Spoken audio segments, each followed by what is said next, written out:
Hi friends, Pandya store அடுத்து நடக்க போகுதுன்றது இன்னொரு வீடியோவில் ஒரு குட்டி ப்ரெமோவாக பார்க்கலாம் வாங்க.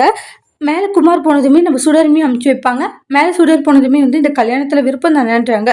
எல்லாம் விருப்பம் தானே சொல்லிட்டு சுடரும் குமாரும் பேச ஆரம்பிக்கிறாங்க. நிறைய விஷயங்கள் சுடரும் குமாரும் பேசிக்கிறாங்க. அவங்களோட லைஃப்பில் என்னென்ன நடந்தது, இவங்களோட லைஃப்பில் என்னென்ன நடந்ததுன்ட்டு எல்லாத்தையுமே பார்த்தீங்கன்னா சொல்லிட்டு இருப்பாங்க.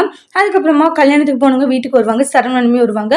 எல்லாருமே பாண்டியெல்லாம் இருக்கும்போது என்ன கல்யாணம் எப்படி நடந்தது கோமதி, எல்லாம் நல்லபடியா நடந்துச்சா அப்படின்றாங்க.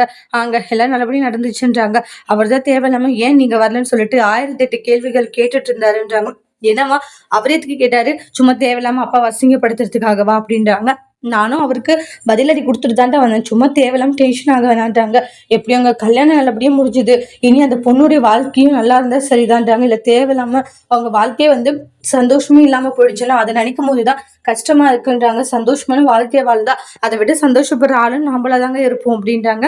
ஆனா கஷ்டப்பட்டா ரொம்ப கஷ்டங்க, அண்ணன் குடும்பம் ரொம்ப கஷ்டப்படுன்றாங்க. அதை நம்ம யோசிக்கிறோமா, ஆனா அவங்க அதை யோசிக்க மாட்டாங்க. ஏன்னா நம்ம பொறாமையில பேசுறோம் அப்படின்ட்டு தேவையில்லாம நினைப்பாங்க. அனுபவிச்சாதான் சில விஷயங்கள் புரியும் அப்படின்னு சரவணன் சொல்லிட்டு இருக்காங்க. நானு சொல்லாத குறையா அந்த குமாருக்கு நான் சொல்லிட்டு வந்தேன். ஆனா குமார் என்னோட பேச்ச கேட்கல.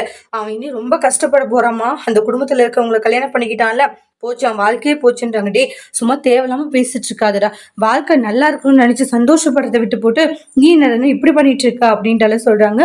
குமார் வாழ்க்கை நல்லாதான் இருக்கும், சும்மா தேவையில்லாம வேண்டான்வாங்க.